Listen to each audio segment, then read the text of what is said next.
పాలకొల్లు నియోజకవర్గంలో మంత్రి నిమ్మల రామానాయుడు పర్యటించి అభివృద్ధి పనులను పరిశీలించారు.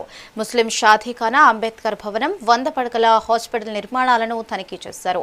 పనుల్లో నాణ్యత ప్రమాణాలు పాటించాలి అన్నారు. నిర్లక్ష్యం వహిస్తే చర్యలు తప్పవని అధికారులను హెచ్చరించారు. హాస్పిటల్ ప్రాంగణంలో వేసిన వ్యర్థ మట్టిని వెంటనే తొలగించాలని ఆదేశించారు. గత వైసీపీ ప్రభుత్వం 5 ఏళ్లలో హాస్పిటల్ ని పూర్తి చేయలేకపోయింది అని అన్నారు.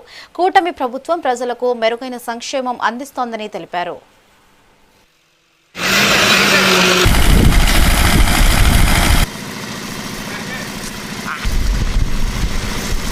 మన బ్యాగ్ ఉంది కదా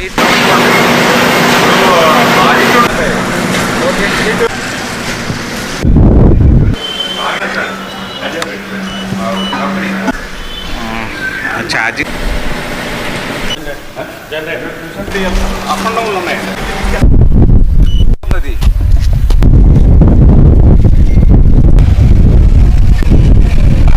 ఒక ఆఫర్ చేసి మళ్ళీ బ్లాక్ సాయిల్ వేసి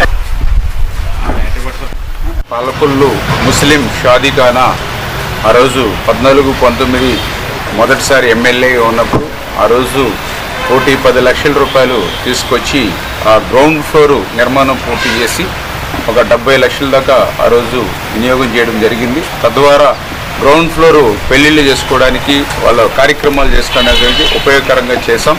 తర్వాత ప్రభుత్వం మారింది 1924 5 సంవత్సరాలు మళ్ళీ ₹1 ఆ ముస్లిం షాదీఖానా మీద ఇచ్చినటువంటి పరిస్థితి లేదు. మళ్ళీ ఈరోజు కూటమి ప్రభుత్వం అధికారంలోకి వచ్చాక అక్షరాల 1,93 లక్షల రూపాయలు అంటే దగ్గర 2 కోట్ల రూపాయలు ఆ ముస్లిం షాదీఖానాకి నిధులు మంజూరు చేసి ఈరోజే మీరు చూశారు స్లాబ్ కూడా ఈరోజు పనులు జరుగుతున్నటువంటి పరిస్థితి. త్వరలోనే అది కూడా ఫస్ట్ ఫ్లోర్ కూడా సుందరంగా తీర్చిదిద్ది ఒక ముస్లిం షాదీఖానా భవనాన్ని ఒక సుందరంగా ఆదర్శంగా మన జిల్లాలో తీర్చిదిద్దేటువంటి బాధ్యత మనం తీసుకోవడం జరుగుతుందని చెప్పి తెలియజేసుకుంటూ, అదేవిధంగా డాక్టర్ బిఆర్ అంబేద్కర్ భవన్ ఆ రోజు కూడా 3 కోట్ల రూపాయలతోటి అత్యంత సుందరంగా ఆ రోజు అంబేద్కర్ భవన్ నిర్మాణం చేశాం. దురదృష్టం ప్రభుత్వం మారింది, కనీసం రంగులు వేసేటువంటి మెయింటెనెన్స్ కూడా లేదు.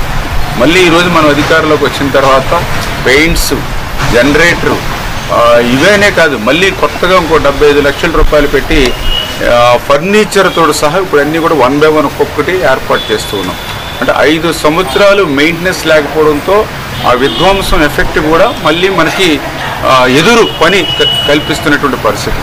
అదేవిధంగా ఏదైతే ఇప్పుడే మనం చూస్తాం ప్రభుత్వ ఆసుపత్రికి సంబంధించి కూడా ఈవేళ సుందరీకరణ ఆరోగ్యంగా ఉండాలనేటువంటి ఉద్దేశంతో ఎల్లుడి నుంచి 1,50 లక్షల రూపాయలతోటి పనులు